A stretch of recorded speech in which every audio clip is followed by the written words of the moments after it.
On a sweltering summer afternoon in downtown Manhattan, the Grand Union Station buzzed with its usual chaos. Crowds pulsed through platforms, luggage wheels hummed, and announcements echoed against marble columns. In the middle of this frenzy stood Alexander Knight, tall, impeccably dressed, and unmistakably out of place.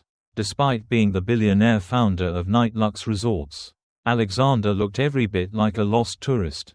His Italian loafers tapped the floor anxiously as he scanned the crowd. Black backpack, red scarf, ponytail. "Where is she?" he muttered, referring to his younger cousin, Chloe, whom he was supposed to meet.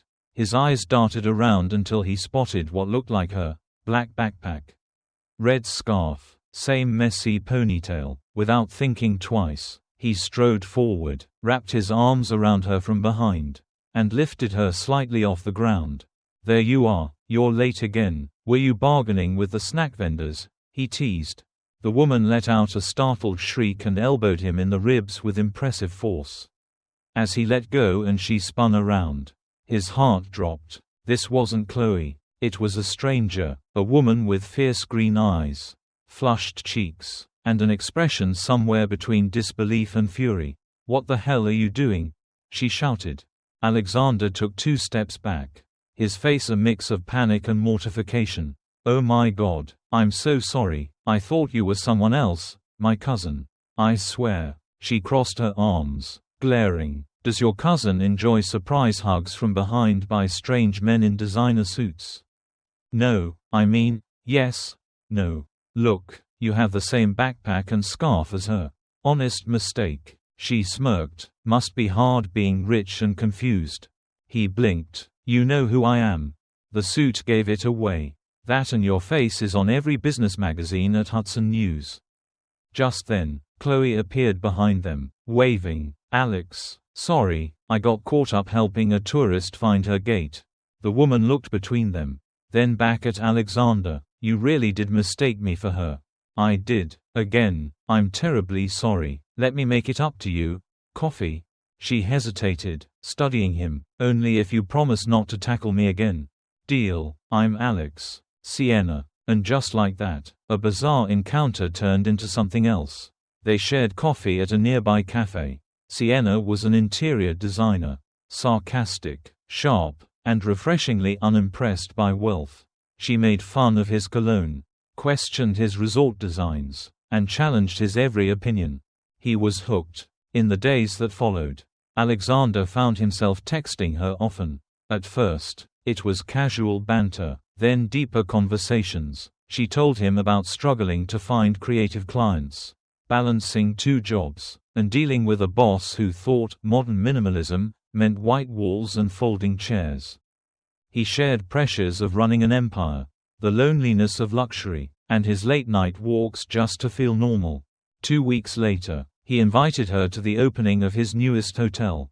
She arrived in a simple navy dress, looking effortlessly stunning. The room of elites barely fazed her. When an investor spilled red wine on a white couch, she laughed and handed him club soda. When someone mocked her thrift store clutch, she roasted them so cleverly they applauded. Later that night, on the rooftop garden, with the skyline glowing behind them, Alexander said softly, "That hug, the one I got wrong, was the best mistake I ever made." Sienna smiled. "You did almost break my ribs. Though, fair. Can I make it up to you with dinner? If you promise no more sneak attacks. Only planned ones." They laughed, and under the stars, the billionaire who had everything and the woman who needed nothing found something neither expected.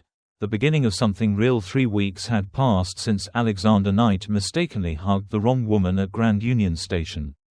And in that time, something unexpected had taken root. It started with coffee and awkward laughter. Then, messages that lingered late into the night. Now, they were having dinner for the 3rd time, this time, not in a flashy hotel or rooftop bar, but at a tiny, dimly lit Italian bistro tucked between 2 forgotten streets in Brooklyn. The kind of place only locals knew. Alexander had reserved the corner booth. He arrived 10 minutes early, as always, wearing a dark charcoal suit. No tie this time. He looked around the restaurant and smiled. It smelled like basil and burnt cheese, and the lighting made even tired brick walls feel romantic. When Sienna walked in, wearing a deep green dress with a vintage leather jacket slung over her shoulders, every muscle in his body relaxed. "You look," he started. "Like I wrestled with my closet and won," she joked, sliding into the seat across from him. He chuckled. "Like the reason the stars come out." She rolled her eyes, but the smile betrayed her. "You've been hanging around poets, Mr. Knight." "Just one. She works with textures and lighting and insists beige is an insult." Their banter came easy now. It had evolved, sharper, warmer, and layered with something unspoken. Dinner passed like a dream.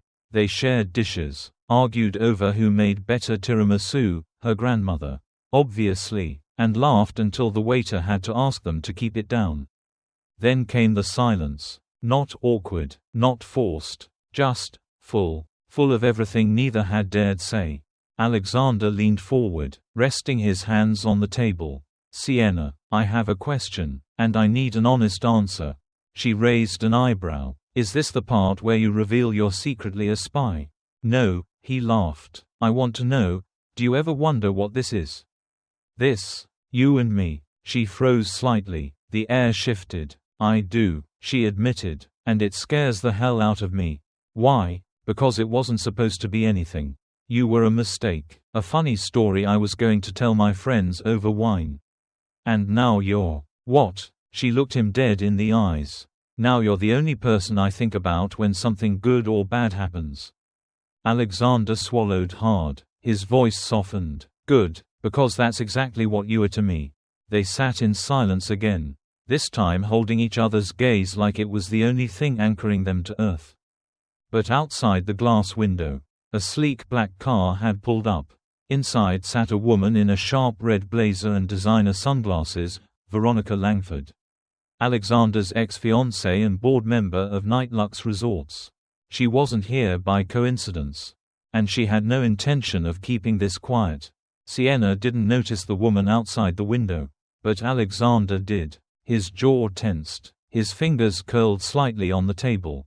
Sienna caught the shift. "Everything okay?" Alexander hesitated. "Yeah, just business." That wasn't a lie, but it wasn't the truth either. He tried to stay present, focused on Sienna's laugh, the way she twirled her fork when telling a story, the spark in her eyes, but the shadow of Veronica loomed just outside, colder than the February wind. Then his phone buzzed. A message. "Veronica, we need to talk, now, before she finds out who you really are." He turned the phone face down, exhaled slowly, and stood up. "I'm sorry, I need to take a call," he said. "I'll just be a minute." Sienna nodded. "Don't disappear. I still haven't beaten you in dessert trivia." He smiled, but it didn't reach his eyes. Outside, Veronica was leaning against her car, arms crossed, lipstick sharp as a blade. "Still doing damage control the old-fashioned way?" she asked coolly. "I'm not doing this now, Veronica," Alexander said. "Oh, but you are," she replied. "You think you can keep this little Brooklyn romance a secret? The board is already whispering. And don't get me started on the investors." Alexander stared at her. "This has nothing to do with you. You're the CEO of a luxury empire. She's an interior designer with no name and no pedigree. Do you know what that looks like to the people who hold your fate?" He didn't flinch. "I don't care what it looks like." Veronica smirked. "You will, when it costs you everything." He stepped closer, voice low. "If they can't handle who I love, then maybe I built the wrong empire." She blinked. That wasn't the man she used to know. "Careful, Alex. Empires fall faster than you think." And with that, she got back into her car and disappeared into the night. Back inside the restaurant, Sienna was waiting, but something in her had changed too. She'd seen the woman outside. And worse, she'd seen Alexander's face when he came back. He sat down, tried to smile. "Sorry, just corporate drama." "Who was she?" Sienna asked. He paused. "My ex-fiancée." The words landed like a thunderclap between them. "Oh," Sienna said simply, but her posture had changed, slightly guarded now. "It ended years ago," he continued. It's not what you think. Maybe not, she said, but what do I think? Alex. He looked at her, the weight of 1,000 secrets in his eyes. I think you think I'm hiding things. And maybe, you're right. Sienna stood slowly. Maybe we both need a night to think. He didn't stop her. He couldn't. Outside, the cold hit Sienna harder than expected. That woman, the power in her voice. The way Alexander reacted, it was all too familiar. She'd seen it before, powerful men with their perfect women and curated lives. And she'd sworn never to be someone's footnote. Not again. But this time felt different. Didn't it? The next morning, Alexander sat alone in his penthouse office on the 63rd floor of Netflix's headquarters. Manhattan glittered outside the floor-to-ceiling windows. But inside, the air was thick with silence. He hadn't slept. Sienna hadn't answered his texts. He'd spent the night replaying everything, her expression when he said ex-fiancé. The guarded tone in her voice. The way her fingers gripped her purse just a little tighter when she left. Across the room, his assistant knocked and entered, setting down a sleek black folder. This came from the board, she said. Emergency meeting at noon. They've summoned Veronica too. Of course they had. She didn't just threaten, she acted. Alexander nodded. Thank you, Claire. Left alone, he stared at the skyline and thought about the life he'd built. 23 luxury resorts. 19 countries. 11,000 employees. And yet right now, none of it felt stable. Because the only thing he wanted to protect wasn't on a balance sheet. It was Sienna. Meanwhile, across the city, Sienna sat at her tiny kitchen table, surrounded by fabric swatches and unpaid bills. The sunlight filtered in through the half-broken blinds. But she barely noticed it. Her phone buzzed for the 5th time in an hour. Alexander. Let's talk. I owe you honesty. She stared at the message. Heart aching, thumb hovering over the reply, then locking the screen again. She couldn't do this. Not when her feelings had outpaced logic. Not when she'd let herself believe someone like him, rich, powerful, complicated, could ever fully choose someone like her. Then, her best friend Lola barged in without knocking. As always. You look like a defeated soap opera heroine, she declared, tossing her purse on the floor. Tell me everything, now. Sienna blinked. It's complicated. Oh, honey, that's just code for, I fell for him and now I'm terrified. Sienna finally laughed. A weak sound. He used to be engaged to a woman who looks like a runway villain. And now she's threatening him. Because of me. Lola's eyes widened. Girl, you're living an actual drama. But let me ask you something. Do you love him? Sienna hesitated, then whispered, I think I do. Back at Night Lux, the boardroom was already tense. Veronica sat with a calm expression and blood-red nails that looked like they could cut glass.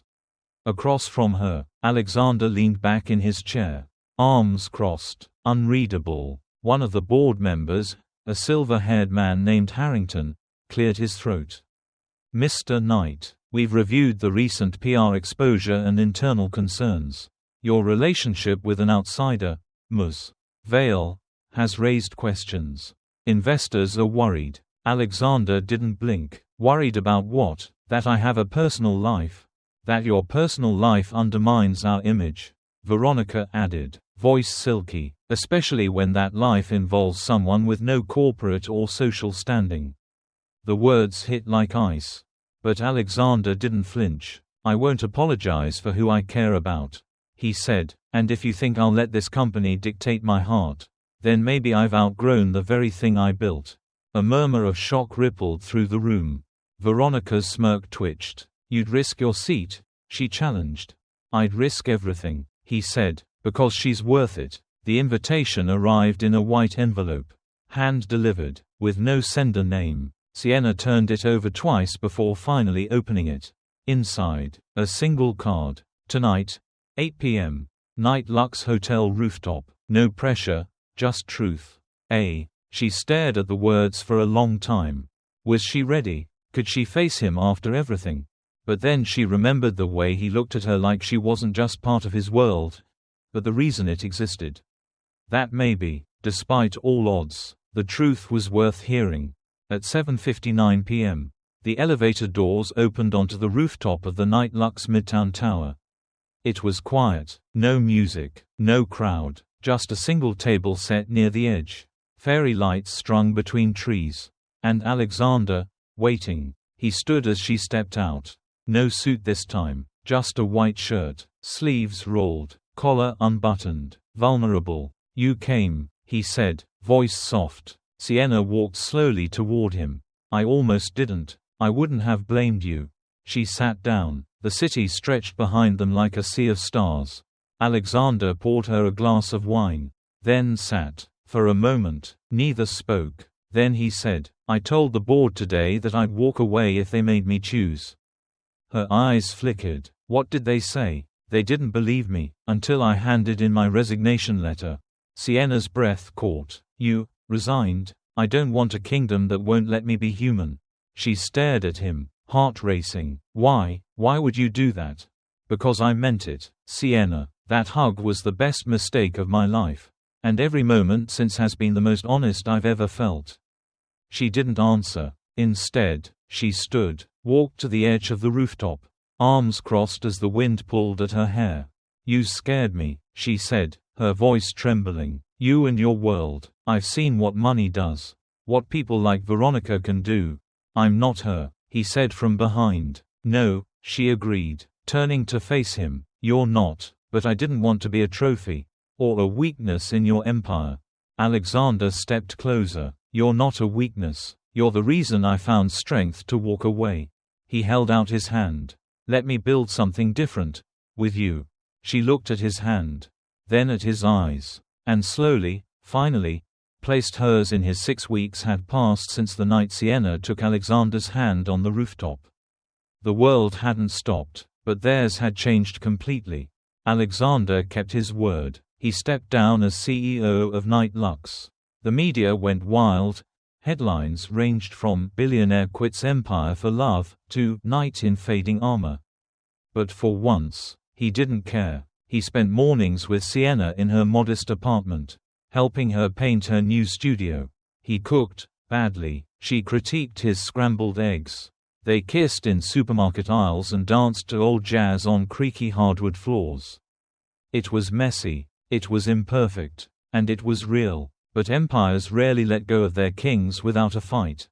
Veronica Langford wasn't finished. After watching Alexander walk away, she moved quickly, calling in favors, spinning stories, whispering into the right ears. And when she finally reappeared, it was through a formal letter addressed to Sienna Vale's new business. "You are hereby invited to tender a proposal for the Night Lux Legacy event, the 25th anniversary gala." Sienna nearly dropped the envelope. She read it 3 times. The gala was the most prestigious event in the luxury hotel industry, a black tie spectacle covered by global media. Every elite planner in New York would kill for a chance to present. And now, they wanted her. No, Veronica wanted her. Alexander read the letter in silence. Jaw tight. "This is bait," he said. "She's trying to drag you in." "I know," Sienna replied, "but it's also a real opportunity. You don't need validation from them." "No," she agreed, "but maybe I need to prove, to myself, that I can stand in that world. Not as your girlfriend, as me." Alexander looked at her, conflicted. Then he nodded. "Then we play it smart. You go in, you stun them, but you don't go alone." The Grand Orion Hotel shimmered like a jewel under 1,000 spotlights. Limos lined the entrance. Photographers flanked the carpet. Inside, the air was a cocktail of designer perfume, whispered ambition, and quiet judgment. Sienna stepped out of the car, her heels clicking confidently on the marble. Her custom-tailored black jumpsuit hugged her perfectly, bold, simple, unapologetic, her hair swept back, her expression calm. Beside her walked Alexander, no longer CEO, no longer carrying the shield of power, just a man proud to be standing beside her. As they entered, heads turned, cameras flicked, murmurs followed them like perfume. "Is that her? That's the designer. She's actually stunning. She's the reason he walked away." And standing by the champagne fountain, watching it all with a smile like ice, was Veronica Langford. The presentation room was set with polished precision. Each candidate had 10 minutes to pitch their vision for the Night Lux Legacy Gala. Sienna was slotted last, a calculated position. While others fumbled over clichés and flashy renders, Sienna stood quietly, hands folded, watching every detail. When it was her turn, the room hushed. She stepped onto the small platform, clicked once, and the screen behind her turned black. "I don't want to show you lights," she began, "or decor, or spectacle. I want to show you how it will feel." She spoke about nostalgia, legacy, the magic of returning to a place and finding it even more beautiful than you remembered. She talked about storytelling through design, warmth through elegance, and connection without excess. No ice sculptures, no gimmicks, she said, just moments, real, breathtaking moments. When she finished, no one clapped. For a full 5 seconds. The room was silent. Then someone started, then another, until applause rose like a wave. Even the chairman of the board, who hadn't smiled all evening, nodded in approval. But Veronica didn't clap. She waited until Sienna stepped off stage and met her at the bottom of the steps. "Impressive," she said, voice smooth. "But tell me, did Alexander write your speech? Or did you come up with that fairy tale yourself?" Sienna didn't flinch. "Funny, I thought you were the one who lived in castles." Veronica's eyes narrowed. "Just remember something, dear, even beautiful things can be crushed, especially if they rise too fast." She walked away, leaving only perfume and poison in the air. Sienna stood still, pulse racing, but smile steady. Because no matter what was coming, she wasn't the same woman from the train station.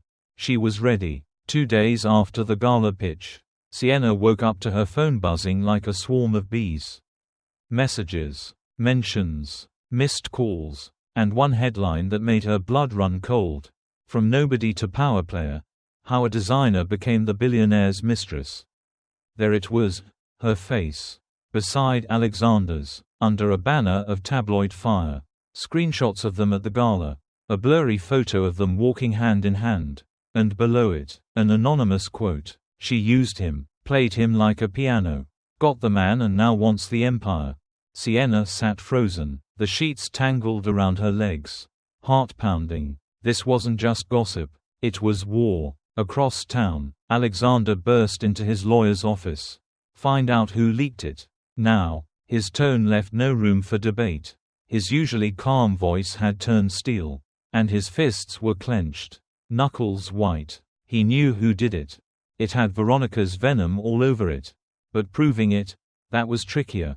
The worst part, the story wasn't just damaging, it was believable. He was a billionaire. She was a rising designer. The timing was too clean. Too perfect. And the world loved nothing more than turning love into scandal. Back at her studio, Sienna faced reporters at her door, online threats in her inbox, and clients suddenly going in another direction. Her phone rang. It was her mother. "Sienna, baby, what is going on?"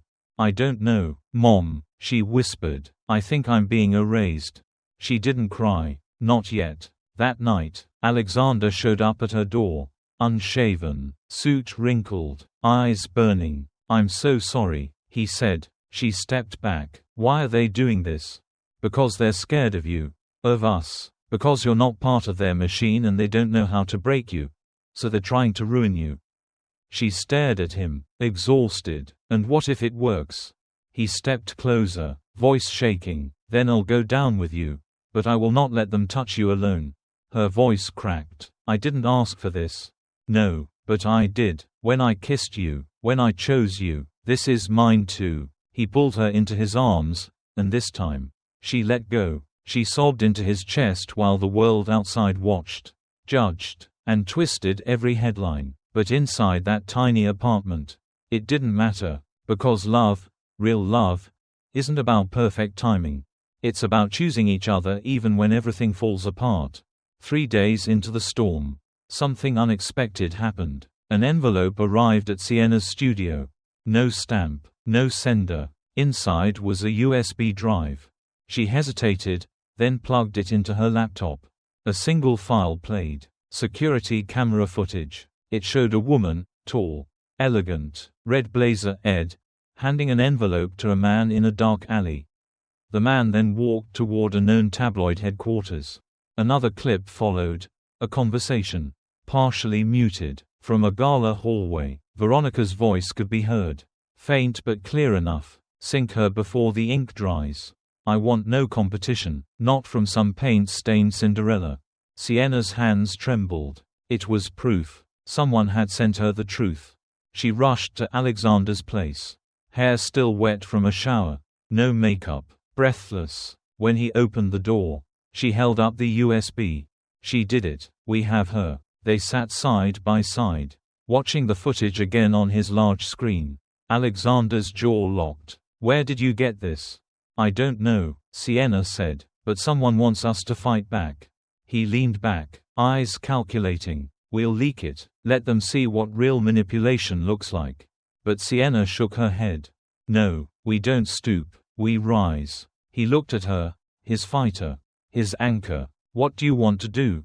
She took a deep breath. Let me speak, publicly, my voice, my story. 2 nights later, Sienna stood before a room full of press at the Midtown Cultural Hall.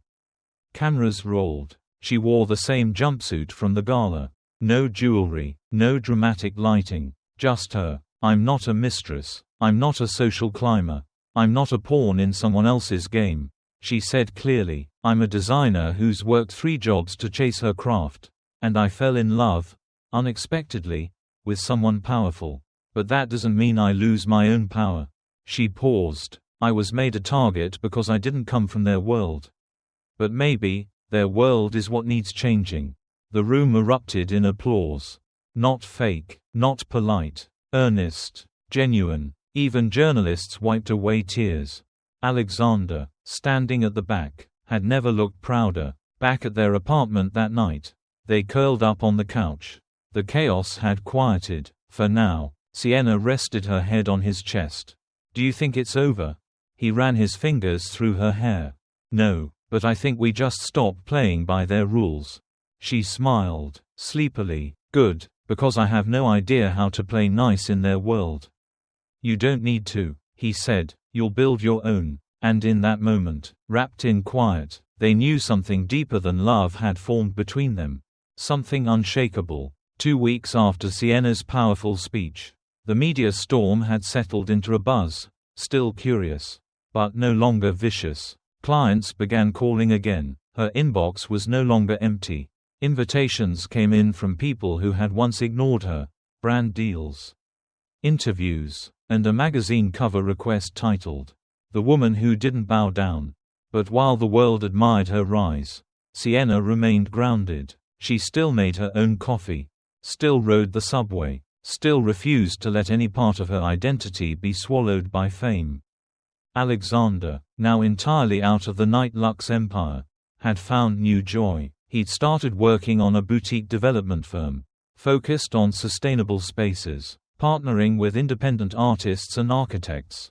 He seemed lighter, freer, and every evening, they came home to each other. But change has a funny way of testing comfort. And it came wrapped in silver. One morning, as Sienna walked into her studio, she found a small blue box on her desk. No note, no name. Inside it, a ring, emerald-cut diamond, platinum band, understated, elegant, perfect. Her breath hitched. Behind her, a voice, warm, nervous. I didn't want a grand moment. I wanted your moment. She turned. Alexander stood in the doorway. No suit, no pretense. Just a man who had built empires, now offering to build a life. I know we've survived fires and fury, he said, and maybe we're still not done. But I don't want to wait for quiet anymore. I want to wake up with you, fight with you, grow with you. He walked closer, pulled something from his pocket, a tiny, folded piece of the train ticket from the day they met. I kept this, the moment I first saw you. Wrong person, wrong hug, right everything. He dropped to one knee. Sienna Vale, will you marry me? The world went still. Her hands trembled. Her heart thundered. But instead of a quick answer, tears filled her eyes, not from fear, but from knowing She wasn't the same woman anymore. And love wasn't the only thing calling her name. Sienna didn't say yes. Not immediately. Instead, she knelt down in front of him, took his face in her hands, and kissed him softly. It was the kind of kiss that said, "I see you."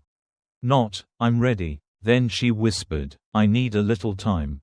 Alexander nodded, no anger, no hurt, only understanding. "Take all the time you need," he said, standing with her. "I'll wait. Just don't walk away."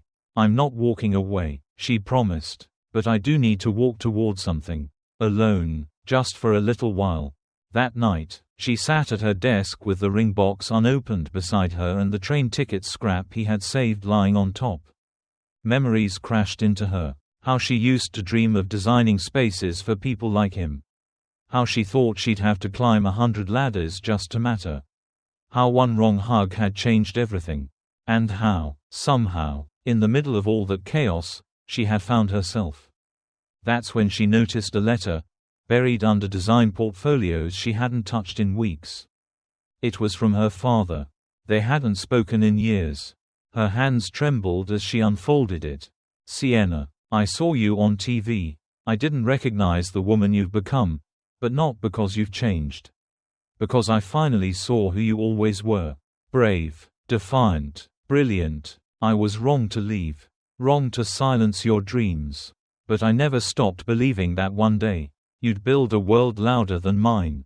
Whatever you do next, do it for you, not for proving, not for pleasing, for peace. With love, Dad." Tears streamed silently down her cheeks. That letter felt like a key, unlocking a door she didn't know was still shut. 2 days later, Sienna called Alexander. "Can we talk?" she asked.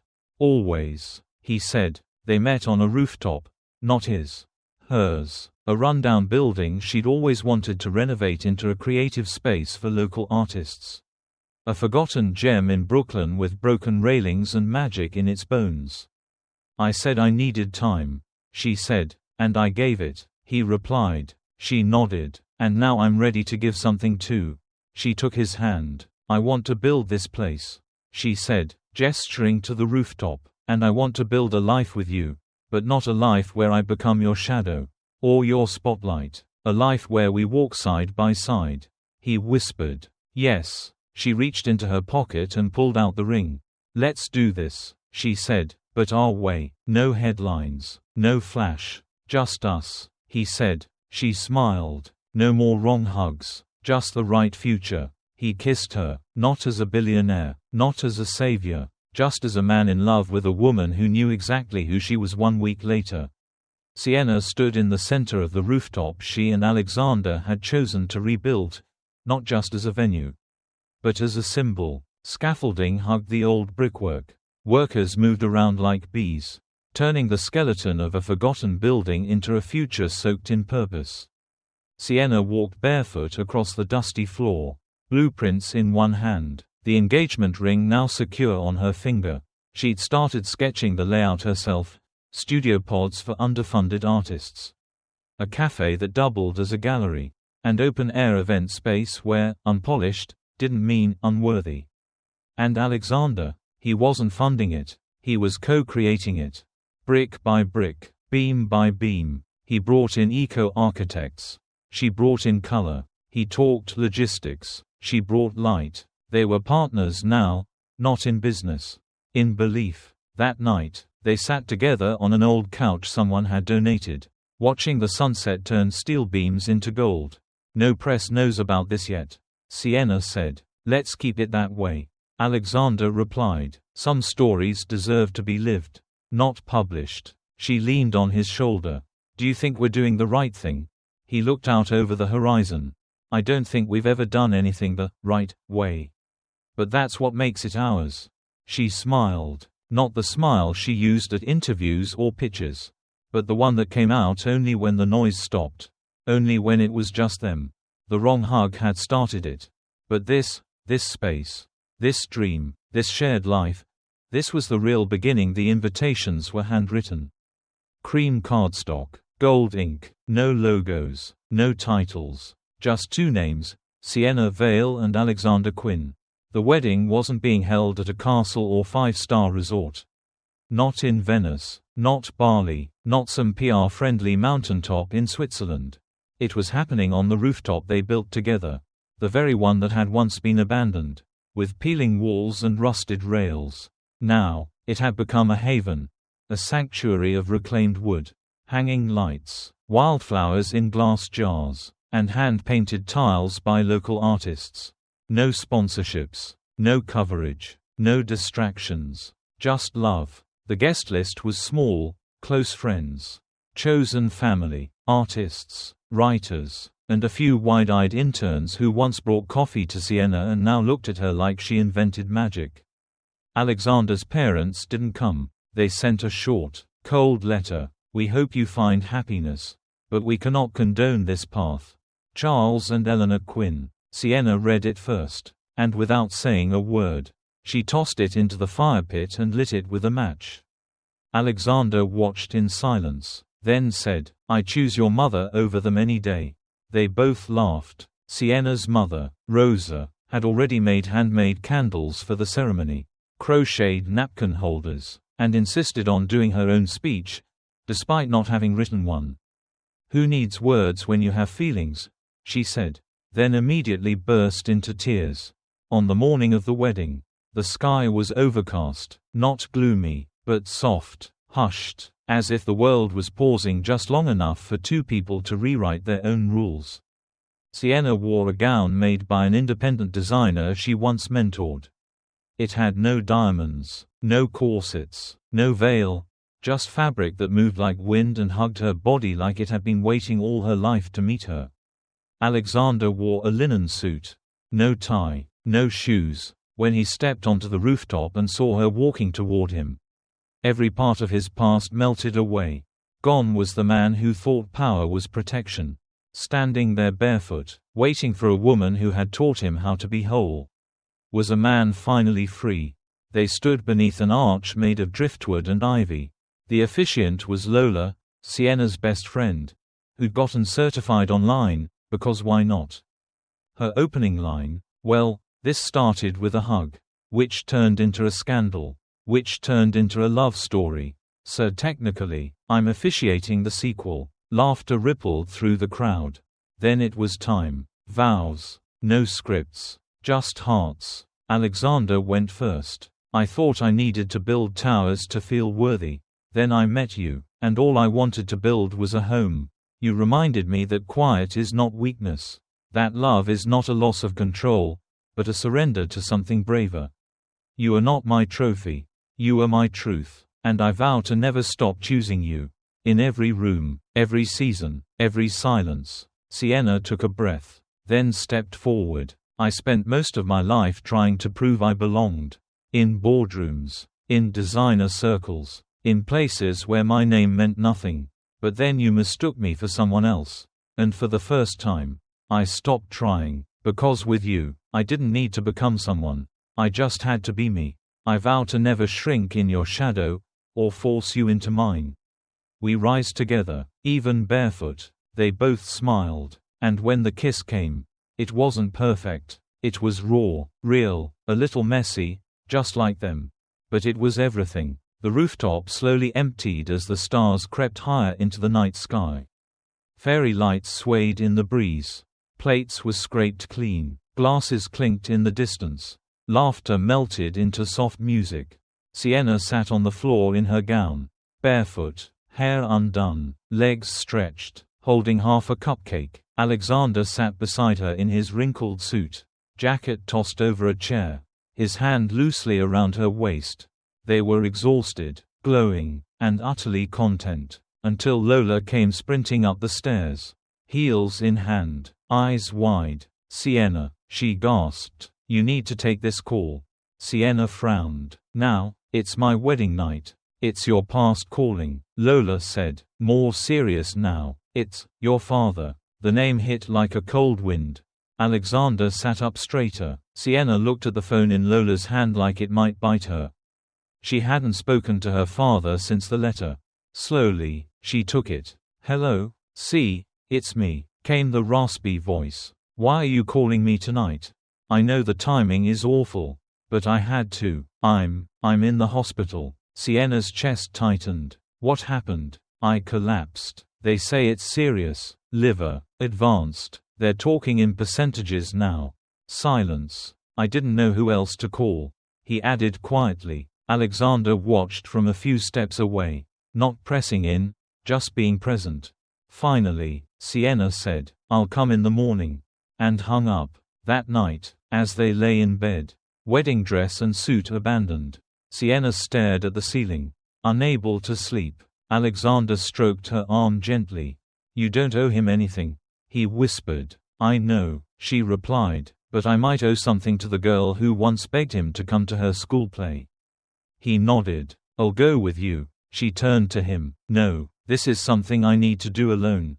He didn't argue, just kissed her forehead. The next day, Sienna stood at her father's bedside.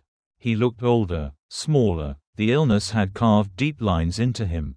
"I didn't come to forgive you," she said. "I came to understand." Her father nodded. "Too weak to talk much. I needed you to see me," she continued, "to know I became something. Even after you left. I always knew you would." He rasped. She blinked. "Then why didn't you stay?" "Because I didn't believe I deserved to see it." For a moment, neither spoke. Then she whispered, "Maybe this is your beginning too," and held his hand. When she returned home that evening, Alexander was on the rooftop, watering plants in his rolled-up sleeves. She came up behind him, wrapped her arms around his waist, and rested her cheek on his back.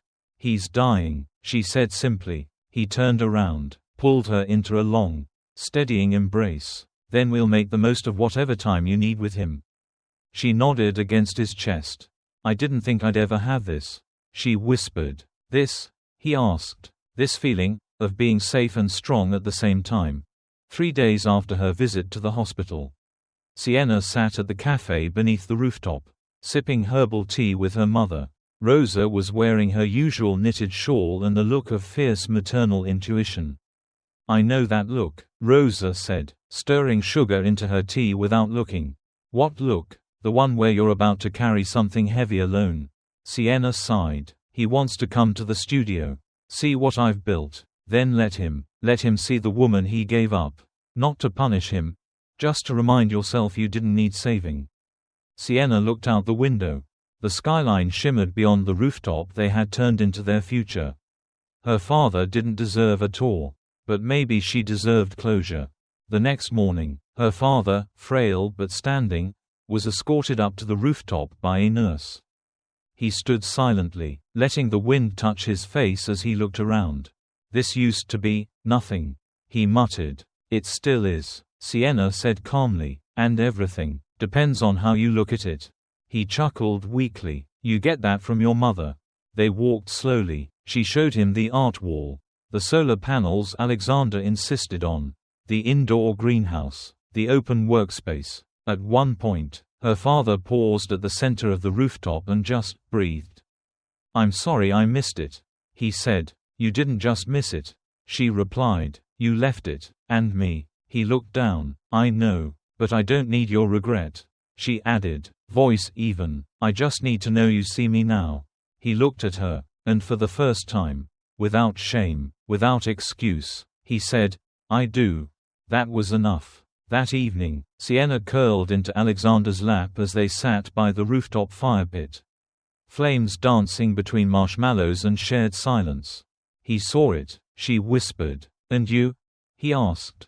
"I saw him too, as he is, not who I needed him to be." That was the difference. Alexander brushed hair from her face. "That's what makes you stronger than all of us. You can see the truth and still offer peace." She smiled. "It's not about being strong. It's about being free." As the fire burned low and the city hummed beneath them, Sienna and Alexander looked at the life they were building, not out of perfection, but from fragments, healed and reimagined. No longer a story of wrong hugs or runaway scandals. Now a vow, between two worlds, two wounds, two warriors, who chose love over legacy, truth over title, and from here, they would rise. Together. 1 year later, the rooftop had changed. The ivy was thicker, The art wall now stretched along the entire south side, blooming with colors from dozens of hands.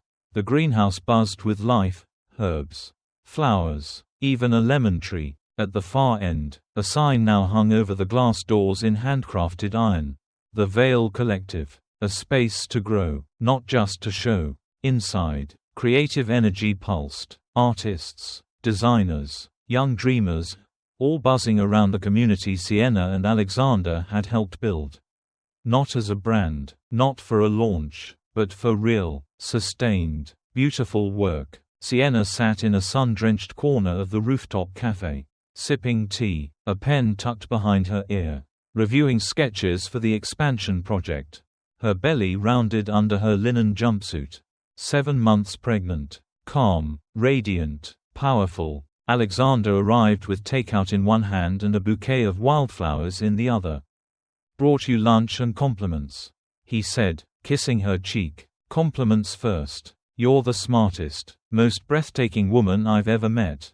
Now food." They laughed. From CEO to co-creator, Alexander had found joy in things he used to overlook: quiet walks, morning light, the way Sienna's face lit up when a student solved a design problem without help.